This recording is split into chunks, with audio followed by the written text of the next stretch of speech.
Okay, shall we start tutorial 2? Okay, the content is a unified approach to understand Raman and FT-IR spectra. Okay. So in principle, both IR and Raman spectroscopy are the method to detect molecular vibration. So molecular vibration is regarded to be similar to the one-dimensional harmonic oscillator. So this is a model. Ball is bound to the wall by spring with a spring constant K. Weight of the ball is M, and let's set the axis X to this direction. Then the motion of this oscillator is expressed by this equation.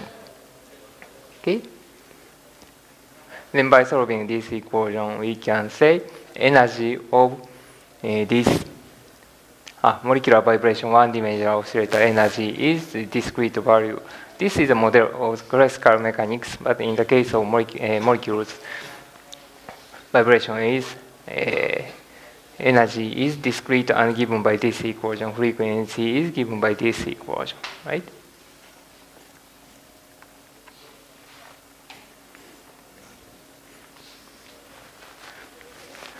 And in the case of two diatomic molecules, we can set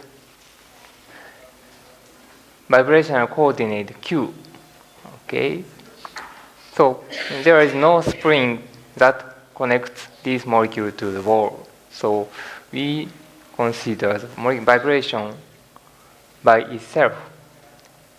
So the displacement of each atom is defined for each coordinate Q. By setting Q properly, we can regard this vibration as a one-dimensional harmonic oscillator, and again we can say energy level is discrete and wave function is something. Okay, in this case, lambda is the eigenvalue, and this is the square of the vibration frequency. Okay, and Q is the so-called normal coordinate, and this is related to weight of the reduced mass of this molecule and displacement x. And lambda is given as a second derivative of the potential V with respect to Q. This is the general description of the molecular vibration in the case of diatomic molecules. Even if the number of the atoms increase, description is the same. So we have a method. It is shown that the potential energy is expressed as a linear combination of the multiple oscillators with the coordinate Q1 and Q2 or Q3 and corresponding eigenvalue lambda 1, 2, 3. So general expression is something like this. So even in the case of benzene, we can separate molecular vibration into 30 groups, and we can say each. So can you see? Here is some coordinate vector.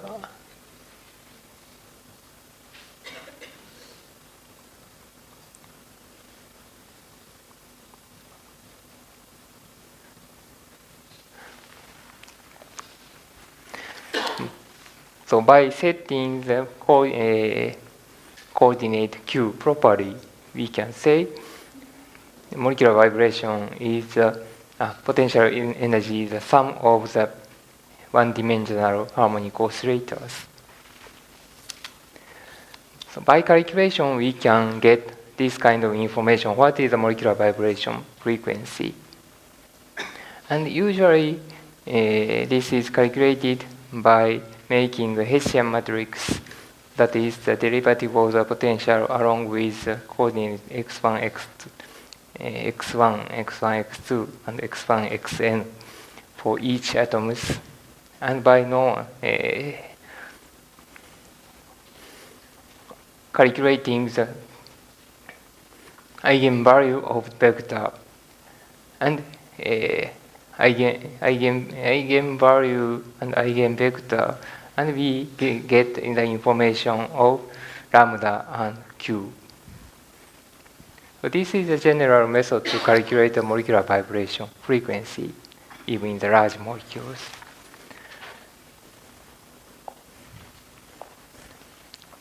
And today's talk, this talk is not so difficult. Practical talk.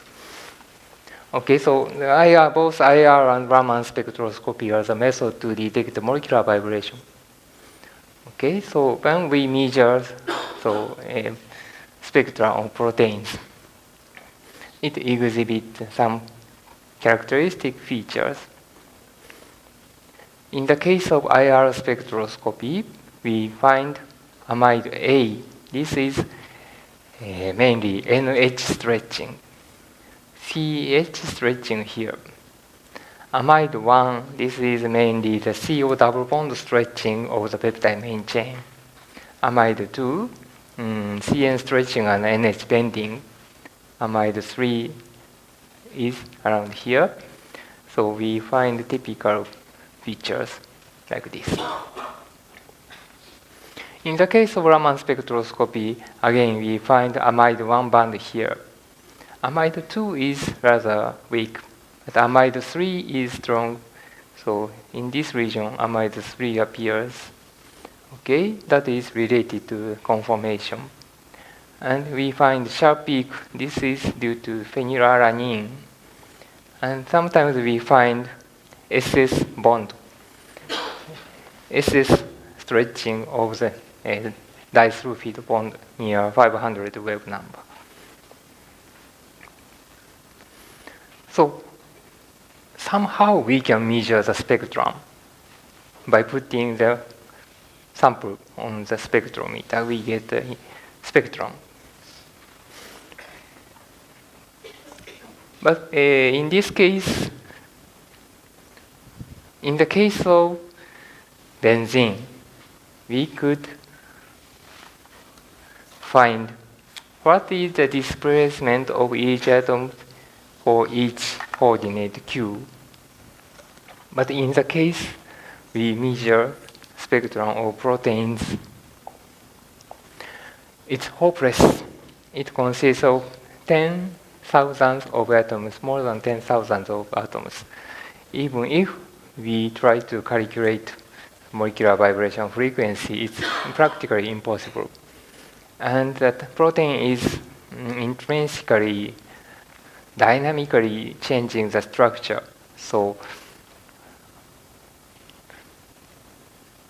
it's impossible to discuss the most stable structure. It's changing always in the water. That is, the analysis method cannot be the same as that for the small molecules. Okay, so we need to consider some different methods to study the biomolecules, including proteins. And today's talk is not only limited to the protein samples. So let's see which part shall we watch on the spectrum. That is the matter of discussion. Okay, we find the spectrum. We find the IR spectrum, and we can detect multiple peaks like this, like this, like this. Okay. When you find the Raman band or IR absorption band, please focus on three features. First one, peak position. Second one, intensity. The third one, bandwidth. Okay. Yesterday, there was a question. So Gaussian, Lorentzian band.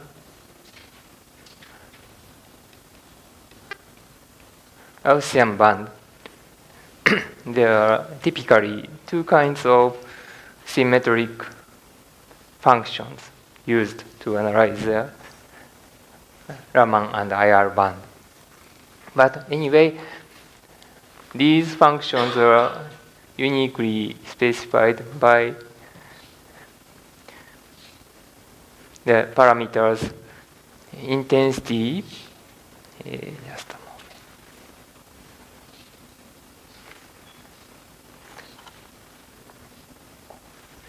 Intensity,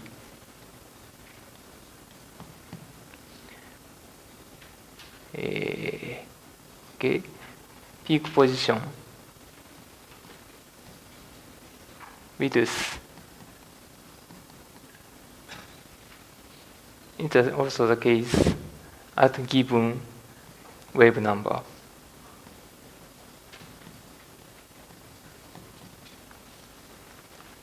So in each case, important parameter is a peak position intensity bandwidth. So let's see what is the meaning of these parameters.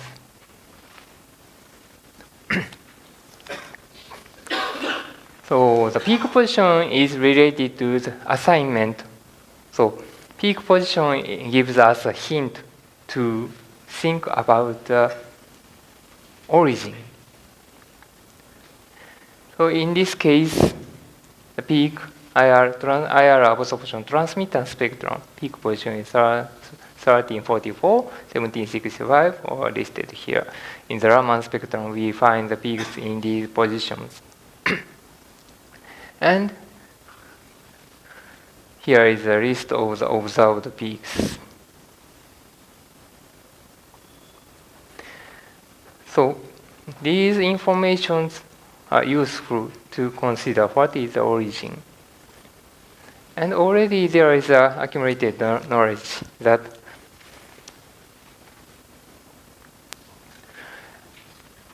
the band above 3,000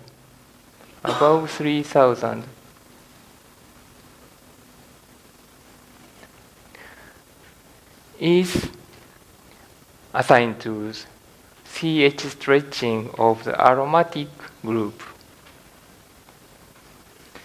Okay, apart from this example, there may be a possibility that large peak appears. This is OH stretching. But because OH stretching broad peak does not appear in these peaks, so we can conclude the molecule must not have OH group. Also, here is a peak below 3,000. This is assigned to CH stretching of the aliphatic group. From this result, I can estimate that this molecule must have the aromatic CH and aliphatic CH both. So 1765, here is the large peak. It is assignable to the CO double bond stretching. So I do not explain all the peaks, but anyway, there is accumulated knowledge about the relationship between the peak position and the origin. So first of all, when you measure the spectrum, we check what is the peak position and make a list. And if possible, please measure both IR and Raman spectra.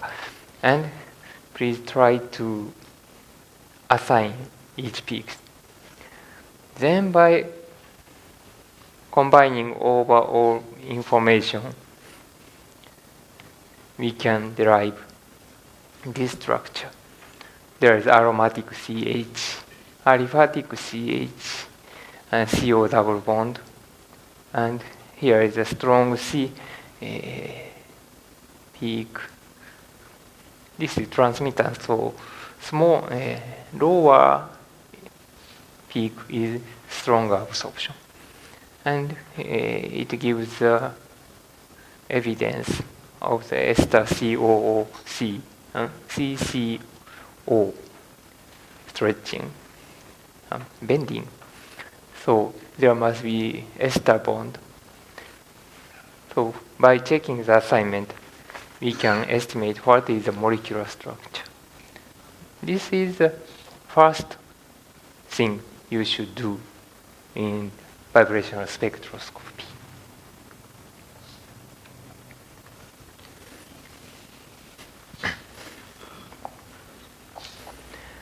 And I should mention that there is a solid relationship from to correlate the structure and spectrum. So when we know the structure, we can predict or calculate what should be the spectral pattern. So the intensity pattern of the spectrum is related to the vibrational coordinate. So how many functional groups are there? Then we can estimate at which position the band should appear. So this is some textbook, and already we know at which peak position, this is wave number, at which position, which molecule should give bands. So if we know the structure, we could find corresponding peaks. It's okay. And opposite direction is not so clear. Please remember. When we know only the spectrum, we need to be careful to derive the structure. It's because one band at certain position cannot be uniquely assigned to one vibration. That is, multiple functional groups may give the band at a similar position. So the discussion of the structure from the spectrum based on only one band is not safe. So what you should do is that when you find some characteristic band, please consider there is a possibility of this peak, this peak, this peak. And please return to this kind of table. And in the possibility A, when I find the peak around this region, there are multiple possibilities. And if the first possibility is true, then corresponding peak should appear here. If the second possibility is true, doublet peak should appear here. Okay? If you judge structure from single peak, it's not safe. Please consider the corresponding other features in other peak position. If all the peaks support one structure, it's more plausible. So please get a habit to check multiple bands to conclude the molecular structure from the spectrum.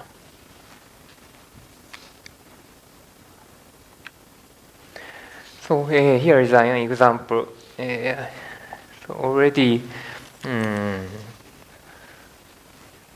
spectrum of many compounds has been cleared. So here is an example. 20 amino acids are already studied.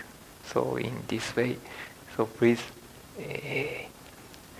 this is some example. So thorough study has been already done. Also, this is a good review to list at which peak position, which vibration of which amino acid appear.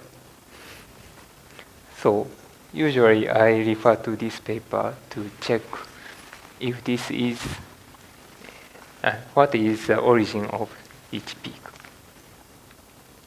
Okay.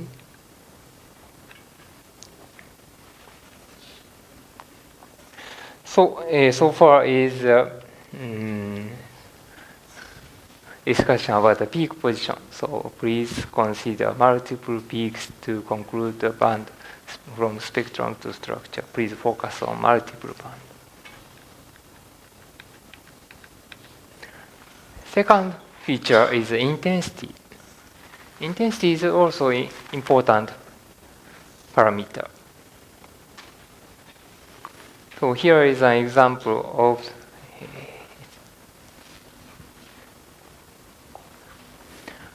two compounds, methanol and alkyl OH.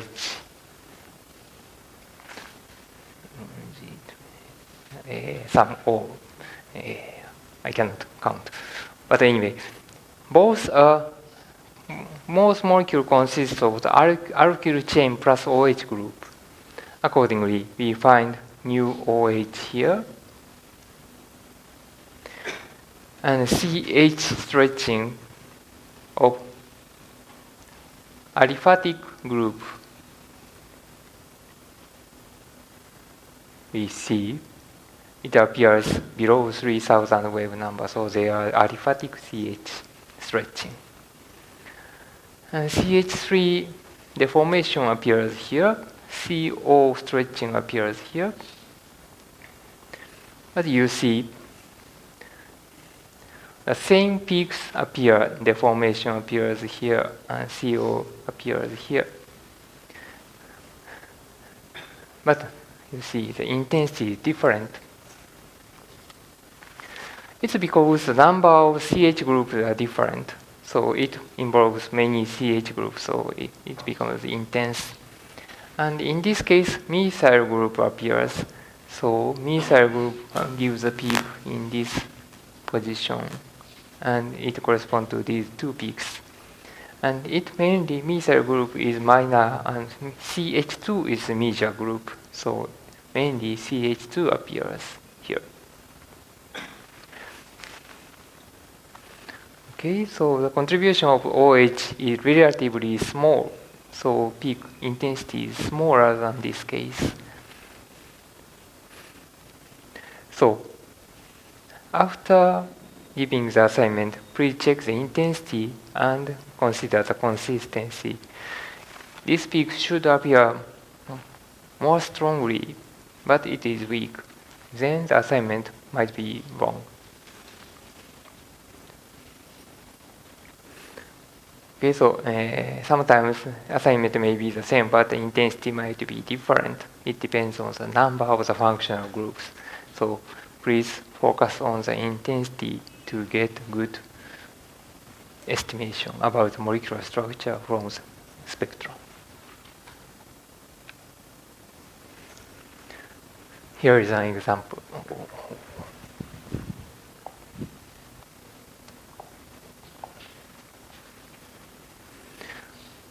Okay, they are the results of the nitrobenzene and toluene.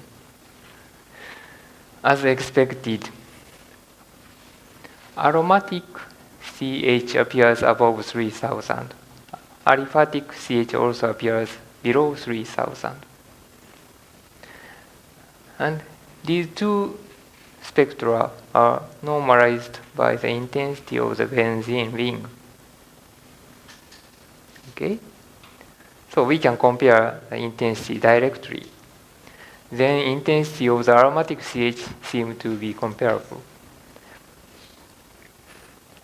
The largest difference is in this peak.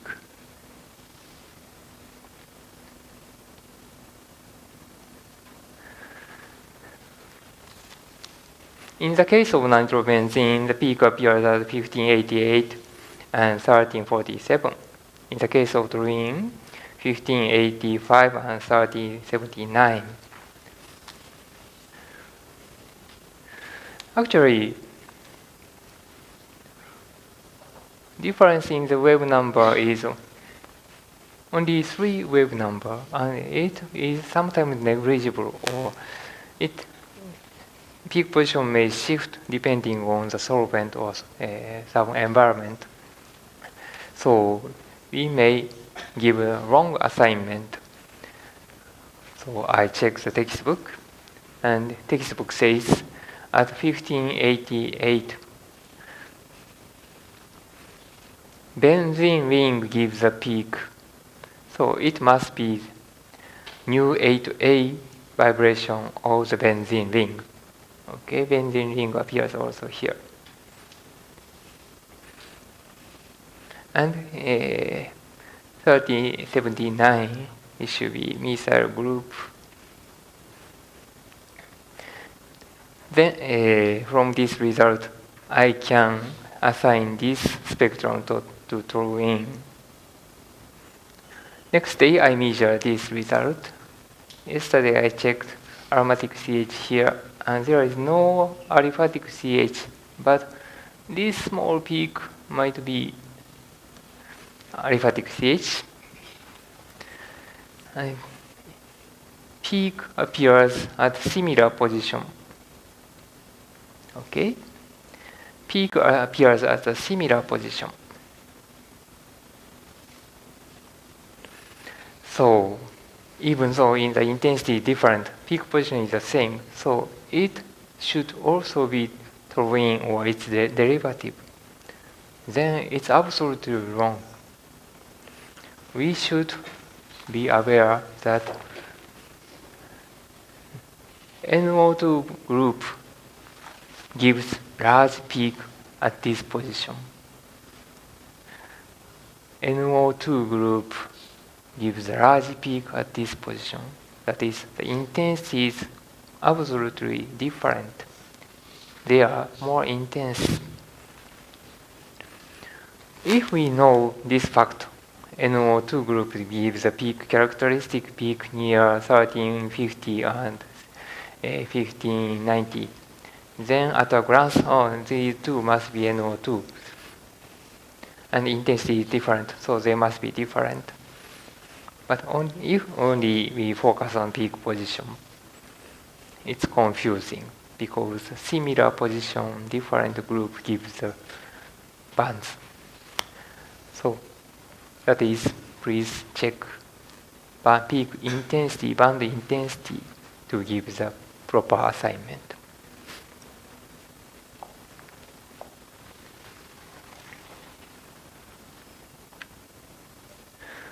Okay. The third feature is the bandwidth. Yesterday I explained briefly. So this is the IR absorption spectrum of H2O liquid. This is H2O vapor. Appearance is quite different from each other. Because in the gas phase, molecular rotation can be defined definitely.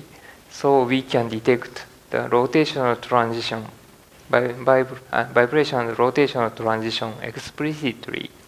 So there is many ticks, and each correspond to the rotational transition. So V1 plus rotational transition. But in the liquid phase, hydrogen bonding network prevents the molecule from rotating. So in the liquid phase, we cannot define the rotational level. So the envelope is seen.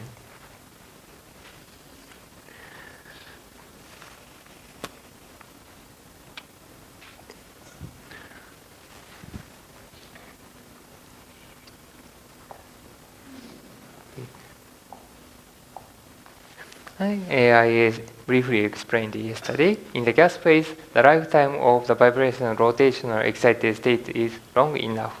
So we can excite the molecule to the pure excited state. And we can define which wavelength or which wave number IR right derived the molecule from the ground to excited state. So actually each peak has a meaning. This is not noise. This is rotational lines.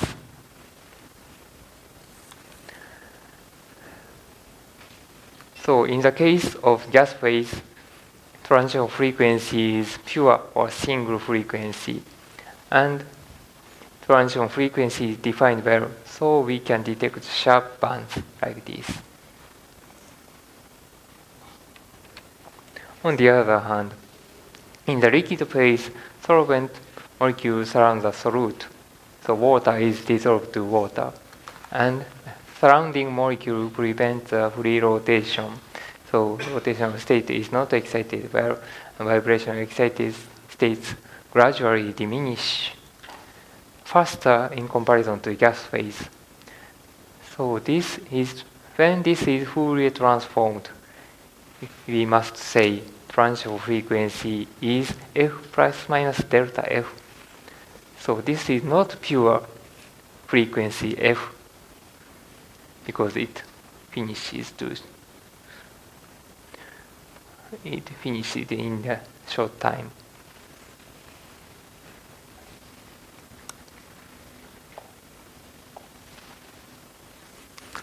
So in this case, the frequency is not a single value, so band becomes broader than that in those in the gas phase. Okay. So important lesson is that I don't know what is your main sample. It may be a solution or gas phase, but when you study molecule in the liquid phase or solution, please check typical bandwidth. Usually, bandwidth is measured at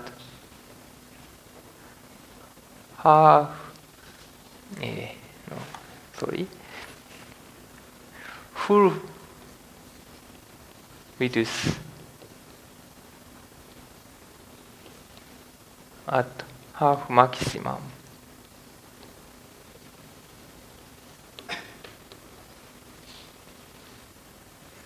Full width at half maximum. And in my experience, 20 wave number or so with a resolution of 8 wave number. And this width is determined by the lifetime of the vibration. We call it homogeneous bandwidth.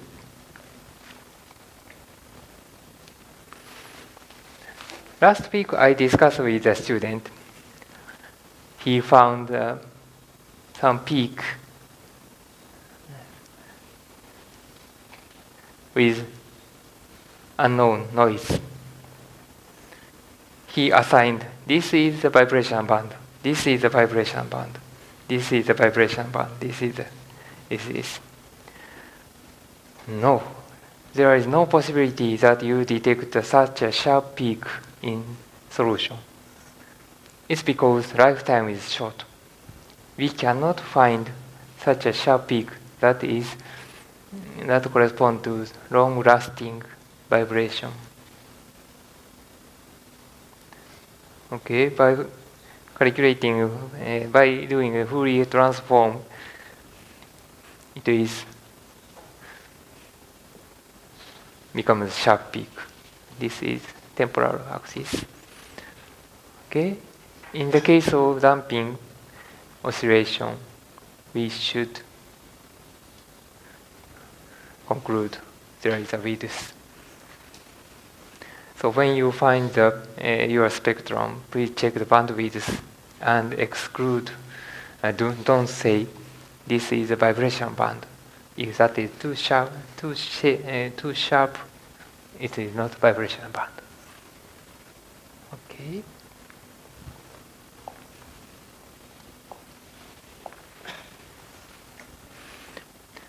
And I explained intrinsic bandwidth, homogeneous bandwidth. there is one more origin, so-called inhomogeneous bandwidth. That is due to the multiplicity of the structure. So in the case of H2O liquid, it forms hydrogen bonding, and the distance between oxygen and hydrogen, direction of approaching of hydrogen with respect to the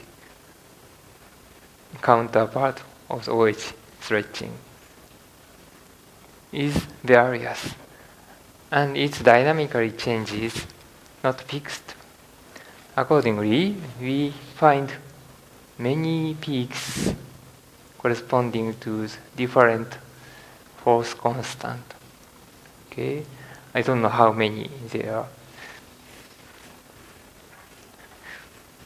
Each band should have the homogeneous bandwidth, but it gathers in the limited region, and overall bandwidth is much broader than homogeneous bandwidth.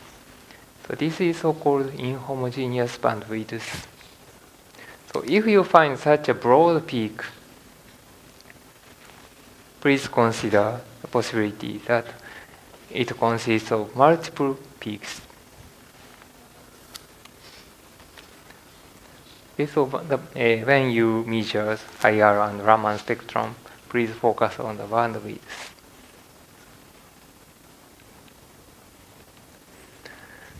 Okay, this is a summary. So when you find the vibrational band, please check the intensity, peak position, intensity, bandwidth. They are useful to give the assignment and estimate the structure.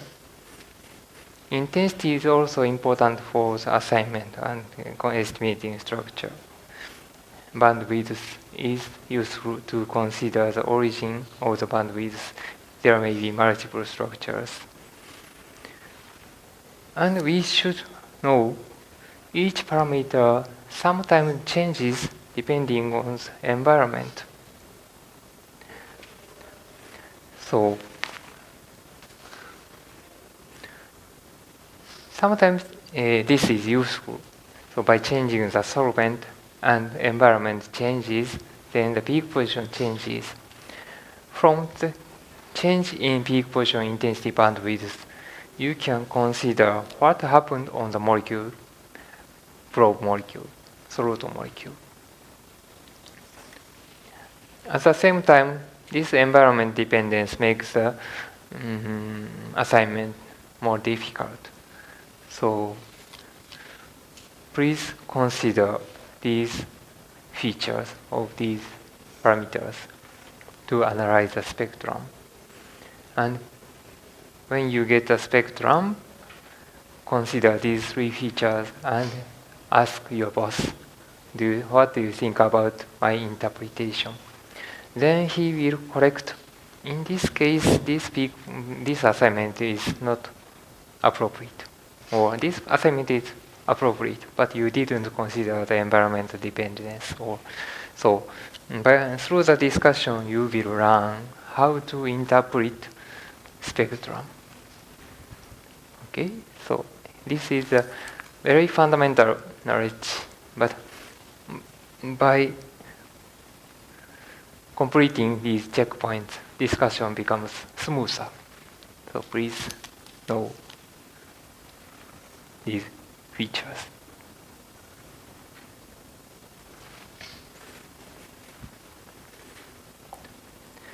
And one thing to get information from spectrum, one thing is necessary, that is the baseline collection. Okay, this is our recent result. I don't say what is the sample, but I measure two kinds of samples. And this is the first spectrum. It's clear. There are three peaks. And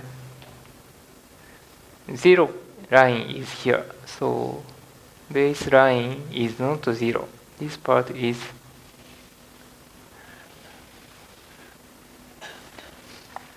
this intensity is given by some features, so scattering or something. And about this result, baseline is O. So I guess fluorescence might be generated together with Raman measurement. But at a glance, you may conclude, oh, this is a good result, this is not a good result. Okay, I can get the information from this result. And I report to the boss, I failed to measure with a spectrum. Is it true? Do not give up. Okay, so when you get such a spectrum with large background, please try to fit the baseline. So this is, there is no definite way of the baseline correction. It's trial and error. So in this case, it's rather easy. So I don't know where is the baseline, but let's regard this region is flat baseline, and this part will be baseline. So I prepared blue wave by removing some data points from the raw data and prepare blue spectrum. This is also the case for worse result. So you see here is some small feature. Here is some small feature. There may be small features. Okay? Then I decided to exclude these regions and regarded the remaining part as a baseline, blue curve.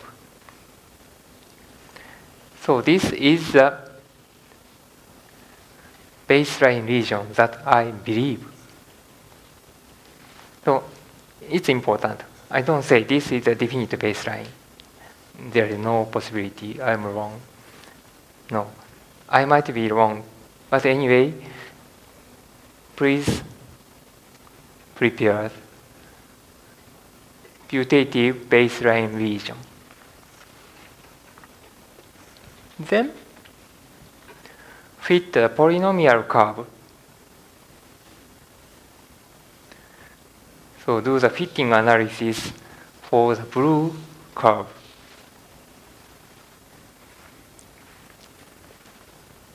Then red line can be a possible baseline. Let's subtract.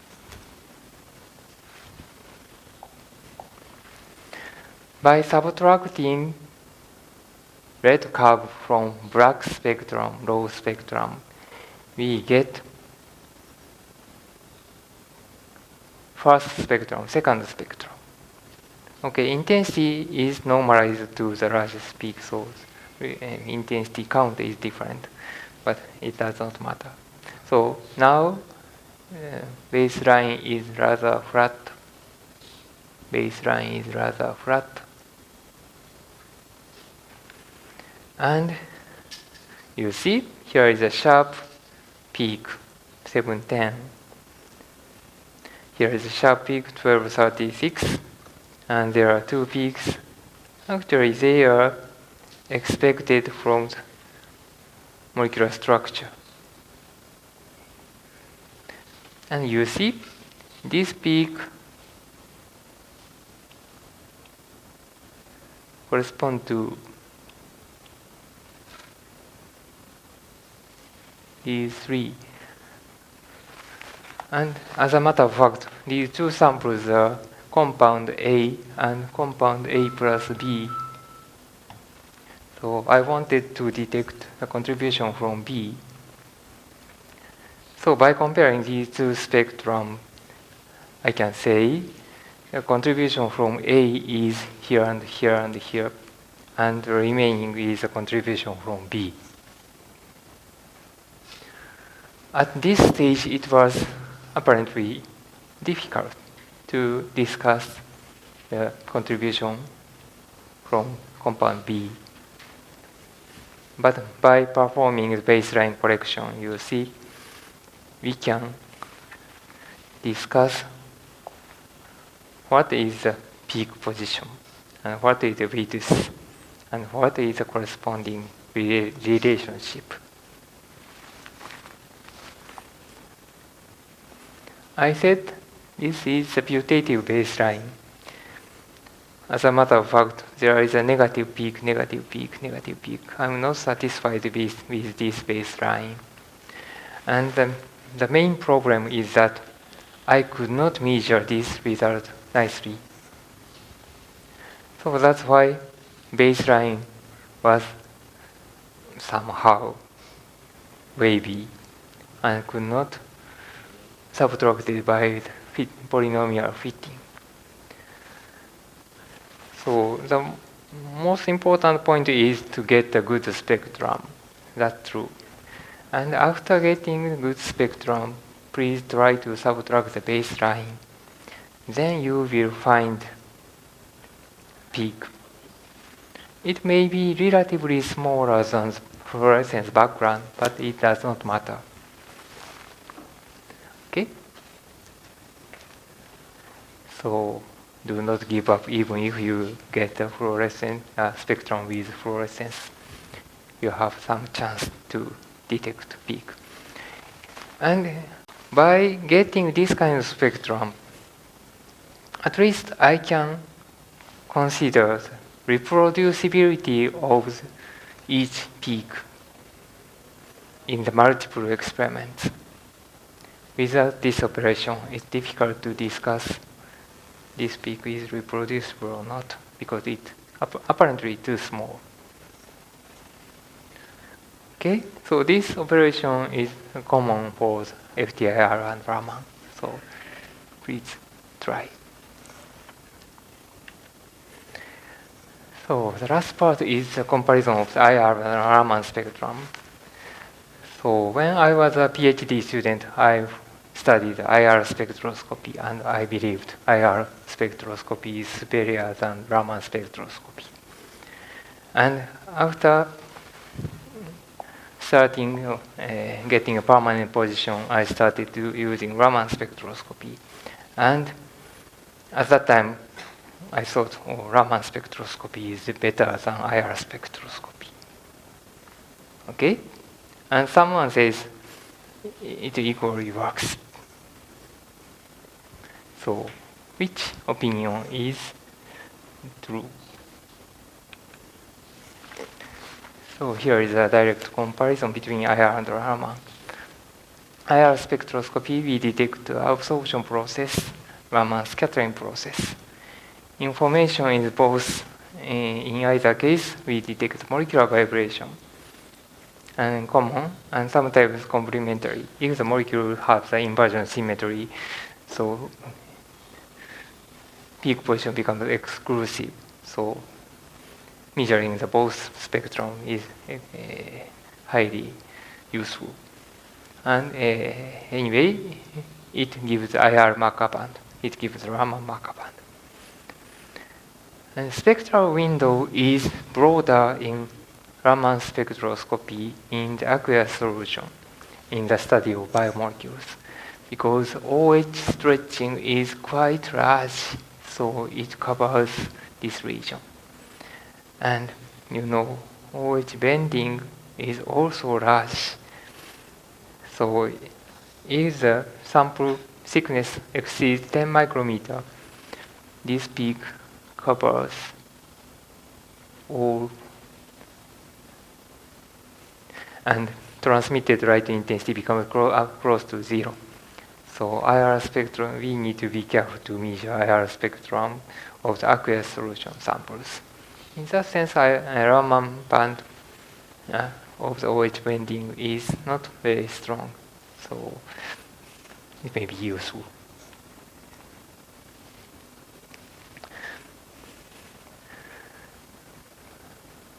But the advantage of the FT-IR is that horizontal axis or wave number is correct, very accurate, because this is measured by the interference of the helium neon laser. So there is a method to determine the frequency very accurately. So accuracy of the wave number is correct. This is the advantage of FT-IR spectroscopy. In the case of Raman scattering, we need to measure indium or some standard lamp, and we need to convert the CCD channel to wave number.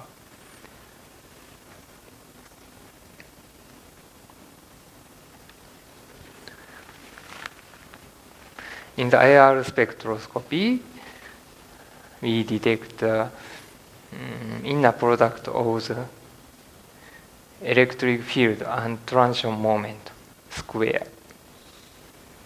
In the case of Raman, as we learned yesterday and today, it is related to polarizability.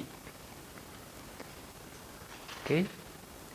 So when we use a polarized IR light, we can directly discuss the inner product of the IR polarization and direction of the vector of the transition dipole moment. So parallel or perpendicular and absorption intensity changes. In the case of Raman spectroscopy, all we can do is to measure depolarization ratio. So some combination of the 9 components of this tensor gives the invariant quantity G0, GS, GA, and we can discuss the symmetry group of each vibration from this depolarization ratio. When we combine IR spectroscopy with microscope, what is the spatial resolution? It is limited by the diffraction limit, and probably 25 micrometer is the smallest area. On the other hand, when we combine Raman spectroscopy with microscope, it is nearly equal to or less than wavelength. Quite different, and the spatial resolution is much better in Raman microscope.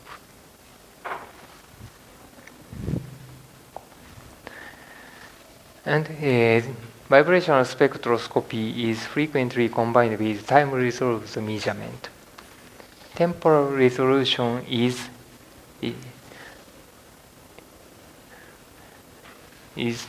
owing to the response of the detector in the case of time-resolved IR spectroscopy, and by using photovoltaic MCT, it is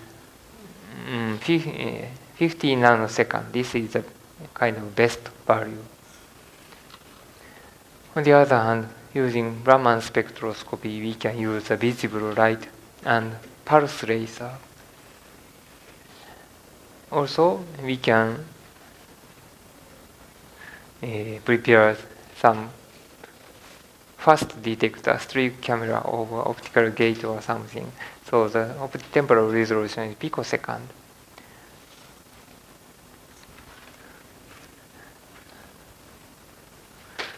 So in the case of IR, the advantage is about the polarization measurement. We can discuss the direction of functional groups with respect to the alignment axis. This information cannot be derived from Raman spectroscopy. On the other hand, using Raman, we can utilize resonance enhancement effect. Resolution is higher, spatial resolution is higher, temporal resolution is higher. So they are the advantage of the Raman spectroscopy. Also, both techniques are readily combined with additional techniques. In the case of IR, attenuated total reflection technique is available. Diffuse reflectance measurement, reflection absorption spectroscopy, photoacoustic spectroscopy, IR emission spectroscopy, or combining with gas chromatography or liquid chromatography, it's possible to use IR absorption as a detecting method. Microscope, time-resolved spectroscopy, and modulation spectroscopy. With the Raman spectroscopy, we can use resonance effect and selective detection of the chromophore in huge molecule. So sometimes surface enhancement, Raman scattering is utilized to enhance Raman signal. Also, nonlinear Raman spectroscopy gives the clear peaks, CARS, SRS, likes. Some nonlinear spectroscopy is available. Also, Raman is also available as a detector of the liquid chromatography, microscope, time-resolved spectroscopy. Okay, so this is the comparison of IR and Raman spectroscopies, and each method has each advantage. So first question, someone says IR better, why not? The other guy says Raman is better, why not? And someone says it must equally works. Okay, so in my impression, previously I was this person, and now I'm this person, or I'm this person. So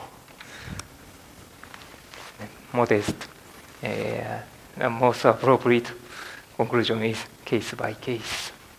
Okay, so please understand what is the advantage and disadvantage of each method, and please choose proper way for your sample and for your discussion.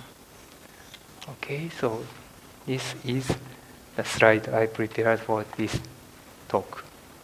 Okay.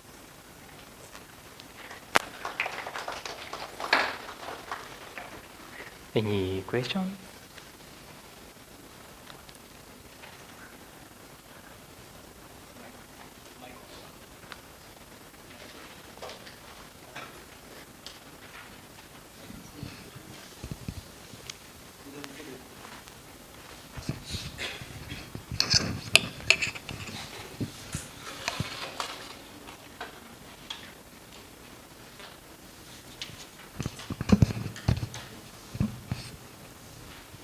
So, my question is about Hyper-Raman.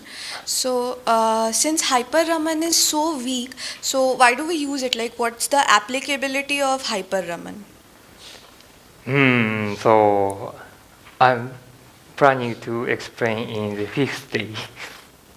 So usually, as Hyper-Raman spectroscopy is not so popular, honestly speaking. And I know 5 groups in the world is now publishing the Hyper-Raman papers. And so it is much smaller group number than IR and Raman. So, but the reason is because Hyper-Raman signal is very weak and difficult to detect. But it has its unique information. And so if the measurement of Hyper-Raman spectroscopy becomes much easier, then larger number of groups start to measure, I think. Okay, sir.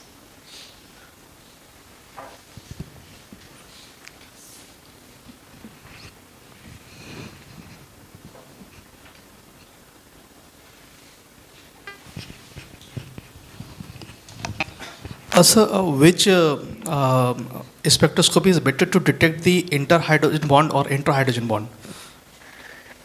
You mean intermolecular hydrogen bond? Intramolecular hydrogen bond or interhydrogen bond?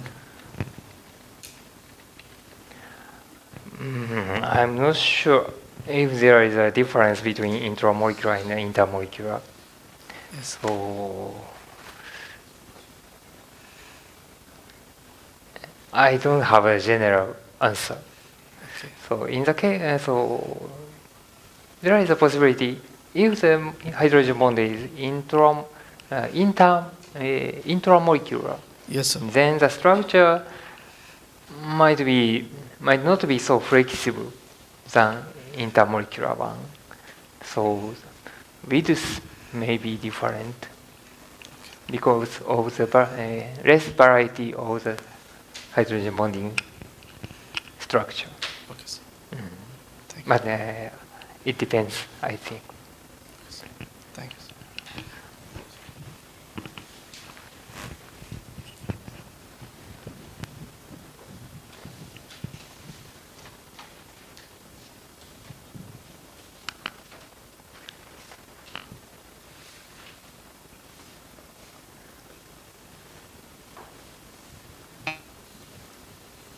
Okay. Excuse me, sir. Yeah. So I have one question that in the peak position slide, so you can show it once. First slide, maybe. Yeah. Yeah, here you can see that some bands are present in IR, but some bands are not present in Raman. So is there any specific reason for that? So it depends on the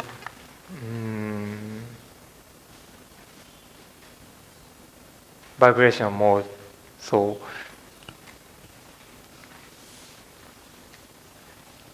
if the molecular vibration changes the permanent dipole moment largely, then it should give the large absorption, and vice versa. If that does not affect the dipole moment, intensity should be small. And intensity of the Raman band depends on the polarizability. So the origin is quite different. Only the intensity changes. The band is present in Raman also, no? Sorry? So band is present in Raman also, but only the intensity is changing. Okay, so there is no band position is showing there, so that's why I'm thinking that it is not present in Raman maybe. Too small to detect. Okay. So in the case of lower symmetry, all the peaks should appear in both spectrum. And when the symmetry is higher, and in particular, if molecule has an inversion symmetry, then the peaks bands that appear in IR does not appear in Raman, and the peaks that appear in Raman does not appear in IR. So that is already shown. But in the case of the lower symmetry molecules, there may be, but too small to detect. So another question is about the band intensity. So when we are targeting any liquid sample, so the focal length continuously changing upon irradiation. So when we are adding something into a solution, so how can we detect, how can we check the intensity difference between the two solution? It's a difficult. So you mean due to the difference in the refractive index, focal point is different. And so no, maybe during the experiment. So if in case of solution, we are using cubet, or we are using in a glass slides, we are just dropped the sample and try to focus it. So when we are having two different measurement, so maybe the focal length changes at that time. During the focusing of the sample, the focal length maybe changes. So how can we compare the intensity of that two liquid sample? So please control the condition of the sample to make it identical. Okay, so that is a kind of artifact. So condition of the sample is changing, then the intensity changes. You can avoid such a situation. Can't we do by baseline correction or something? Sorry? Using baseline correction, can we compare it? So in that case,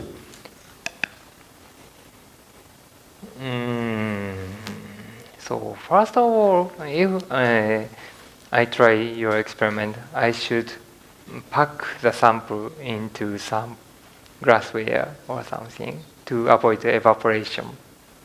Then measure. Then the sample volume does not change and focal point does not move. Then by that kind of effort, the quality of the data should be improved more. And after that, by solving the major problem, minor problem may be solved by baseline fitting or some additional mathematical procedure, numerical calculation procedure. But so the first priority is to get a good spectrum. Okay. So if the quality of the data is not very good, we must make an effort to make it better. Next question is from this graph. That here we can see there is 3 peaks are there. Sorry? 3 peaks are there at initial. Yeah. Yep. Yeah. 3 peaks are there. There is 3 peaks. 1 or 2 or 3 or. Yeah. 400, 500, maybe something. So after baseline, the peak intensity and the sharpness of the peak changes after doing the baseline in the last graph. Yeah. That one. This graph? Yeah. These 3 peaks are sharp, and after doing the baseline, it becomes, the sharpness becomes gone and the ratio also changes. The band ratio also changes. So why does it? Ratio of 3 peaks changes, you mean? Yeah, these 3 peaks. After doing the baseline. I don't think so. So this is the largest. Yeah. Largest, second largest, third largest. Yeah. And this is also. So after that, the below. Below? Oh, okay. These two are different. These two. This one and the below one is different, maybe. This, yeah. This spectrum? Yeah, this spectrum and the above spectrum, those two are different. You mean intensity of this peak and this peak and this peak? Yes, sir, yes. So again, this is the tentative baseline correction. So I should repeat the experiment, and even if I get a better spectrum and the result is the same, then we should discuss why intensity is different. And if this changes, then intensity should be the same. Okay. Thank you, sir.